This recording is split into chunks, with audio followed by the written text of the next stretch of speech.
yeex. mais Kilifeu, est-ce que vous n'êtes pas un peu dur avec avec Idrissa Seck parce que def na sorti di xam ne fu mu toll nii situation dëkk bi. waxul dëgg qu'il arrête aussi c'est-à-dire gis nga moo tax may la bugguma ci woon sax dugg. doo saw nit ñi ba pare continuer waat di leen bëgg a caar ngeen jéggal ma ci wax ji ñii duñu sax ay nit.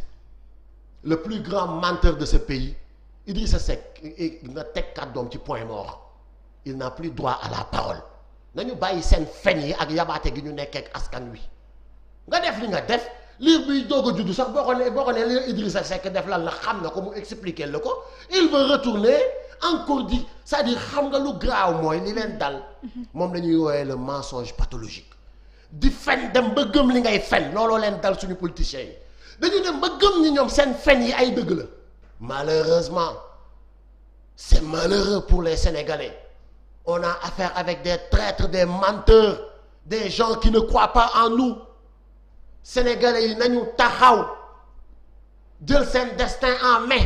mais Sénégalais yi nan la ñuy taxawee Kilifeu bu ñu gisee ne carrément y avait des opposants yoo xam ne ñëpp dañoo bàyyoon xel ci ñoom tey ñu gis ne carrément ñu ngi disloqué wu. mel ni comme ñoom seen ay position personnelle moo leen ëppal importance li nga xam ne Sénégalais yi moom la ñu dund parce que gis nañ ce qui se passe avec la coalition jot na nga xam ne Ousmane Sonko moo fa nekkoon principal leader bi aussi. Est-ce que tey jotul aussi Sénégalais yi ñoom les opposants aussi gën a reconfigurer waat seen bopp aussi. De toute façon on n'est pas fou. On est au Sénégal kenn duñu nettali te c'est vrai des fois qu'on est amnésique. Mais je pense que ni épisode yi ñu nekk di dund nii. voilà fii ak 2024 on sera avec qui est le constat qui maintient sa position d'opposition le peuple sera avec lui mar naan nag ku mu tax a naan petit bu robinet yi ubbee nga ruus. J'entends les gens parler de deal ci alliance bu bees bi mais bu yeboo ñu xam ni seen deal boobu day foire ak lu ñu xoolal na Macky Sall dem jëli Ablaye Wade ku mu bëgg nañ def alliance parce que. c'est la famille libérale qui s'est réunie en fin de compte. Je vais vous dire une chose ah Macky Sall la dem ci moom sax daf ko yàqal la mu jël nii daf ko yàqal sérieusement ah. parce que mais daf ko yàqal. parce que front bu mel ni Idrissa Seck Oumar Sarr après Macky Sall. mais tey man su ma bokkoon APR damay génn damay gedd damay bàyyi. pourquoi mais du ma nekk ci benn mbir gëm ko sans Idrissa Seck Macky Sall il est arrivé au pouvoir sans Idrissa Seck. demaat élection gagné ko sans Idrissa Seck donte sàcc na et tout. mais gagné ko sans Idrissa Seck lan lay doyee un Idrissa Seck lu mu koy doyee lan lay doyee benn Omar Sarr il avait Matar Cissé à Dagana lan lay doyee kii encore. mais en matière de politique additionné moo gën à chaque fois. mais addition buy dawloo ay nit la addition buy dawloo ay nit la au lieu de gagner mais tu perds li may wax dama ko xam bu baax a baax a baax. parce que dama gis ñoo xamante ni Idi lañ doon noyyee et aujourd'hui ku leen boo tuddee Idi dañ koy saaga. da nga jàpp ne politiquement il est mort. waaye waxuma la Idi moom waxatuma sax waxam ay il est mort ou il est vivant waxatuma waxam parce que Dakar du saf ñaari yoon il avait commis une erreur. En 2006-2007 mu gis li ko ci fekk muy sooxaat di ñëw di sooxaat di ñëw di sooxaat di ñëw ba une partie. des Sénégalais ne xaaral ñu joxaat ko une deuxième chance peut-être la erreur la woon mais xam nga liñ naan ñi regg démb fu ñu jëm seen koll la ñuy yóbbaale gis nga jikko bu boroomam di dugg daf koy xaar ci bunt bi su fa naree yàgg rek mu dajji bunt bi fekk si ko Idi xam nga lan moo ko weer yàgg heureusement sax laay wax heureusement pour qui heureusement pour lan aussi. mais pour les Sénégalais Macky Sall Sénégalais yi tey jii bu ñu xamoon ni ki ñu ko seqal c'est le plus grand traître mais Idrissa Seck taxaw contesté fi ay résultats ba ay Sénégalais naroon a génn xeex ci mbedd yi ay dee naroon ci am ak lépp mais c'est ce même Idrissa Seck y a même pas 1 an 2 ans yàggul sax même Idrissa Seck boo ñëwaat nangu maanaam nangu lépp loo xamante ni bañoon na ko ci bañaloon na ko Macky Sall ou bañoon na ko ci Macky Sall ci doxalinam ci ni muy defee ci dafa sàcc élection ci yooyu yëpp mais qui en pâtit kan moo ciy perte ñi leen di topp ak ñi leen di suivre te ñooñu je pense que ni ay nit lañu dama lay wax gis naa ci ñu baree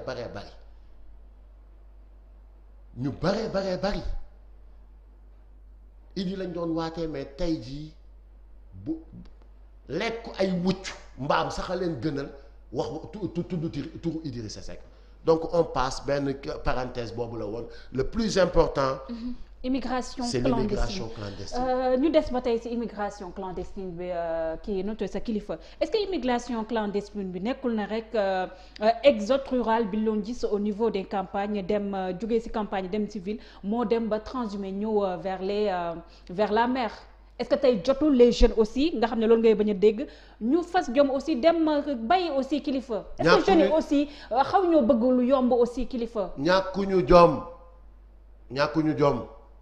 ñu am jom lañu bëgguñu lu yomb. mais tool yaa ngi nii. je ne parle pas pour les encourager je suis cultivateur maa ngi commencé deqi suma gerte maa ngi bay fii ci àllu Latmingué bi 5 hectares commencé naa deqi suma gerte je suis éleveur maa ngi ay vache maa ngi ay xar tu vois un peu mais je vais te dire une chose bay c'est pas facile du lu yomb ba pare boo bayee ba pare état bi war a jënd sa gerte état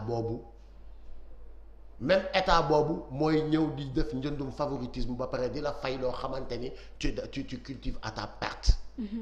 bay c'est de l'énergie bay c'est des moyens nga bay ba pare imaginer ñu war a jëndee sa kilo gerte à 175 francs. mais moyens yooyu moo tax Macky Sall teg fi yenn institution yu mel ni DER ak FONGIP aussi pour accompagner les jeunes kilifa. ak bi Mame Mbaye Niang sàccoon 29 milliards yi nu mu tuddati. Prodac. leerul de ko jiñ rek. Prodac sur c'est un bon projet mais malheureusement qui tarde toujours à démarrer te pourtant les fonds tout est là mais xam nga je vais vous dire une chose yi ngay dégg yëpp ay FONGIBO Prodago DERO dañ koy wax nii rek teg ko nii rek dañ ko teg nii rek déjà le problème le nouveau problème avec FONGIP mooy lan. lu toll ni FONGIP nga jël benn Thérèse Faye Diouf nga teg ko fa mu koy piloté xam ngeen luy FONGIP xam est-ce que dem leen ngeen def reportage xamal sénégalais yi lan mooy FONGIP dinañ xam ay qui on a affaire dinañ xam mooy li ma doon waxaat léegi ci manque de respect bi. loo xamante ni c'est pour développer un pays loo xamante ni c'est pour décanter la situation d'un pays je n'ai rien contre Thérèse Faye Diouf su ma yoon newul ci moom. mais nga dem dénk ko benn Thérèse Faye Diouf franchement. donc foofu aussi la politisation des institutions importantes de l'État dafay taxaw. Macky Sall dara ñoru ko lu dul.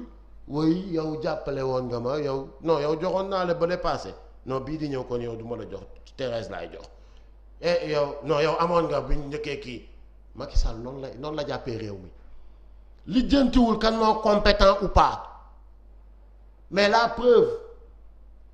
preuve xool ko ci remaniement bi un ministre qui a fait le délit du siècle sàcc ay gazelle jël ay gazelle rey leen jël ay gazelle dibi leen crime du siècle délit du siècle ce même ministre a été reconduit. Vous parlez de Abdou Karim. Je parle de Abdou Karim Sall bien sûr. dama doon xaar pour Macky Sall dàq ko. mais xam nga mais les Sénégalais avaient même demandé sa démission wala Macky Sall limogé ko faalewuñu sax pour ñëwaat wañ ñu ni ñu faalewuma leen falaluma leen ay ministre sama bopp laay falal ministre Macky Sall falalul Sénégalais yi ay ministre mais boppam lay falal ministre mu confirmé waat ko ne Abdou Karim Sall li mu def yépp man je cautionne ça et je l'applaudis bravo Abdou Karim Sall sama heure naa fi la jot na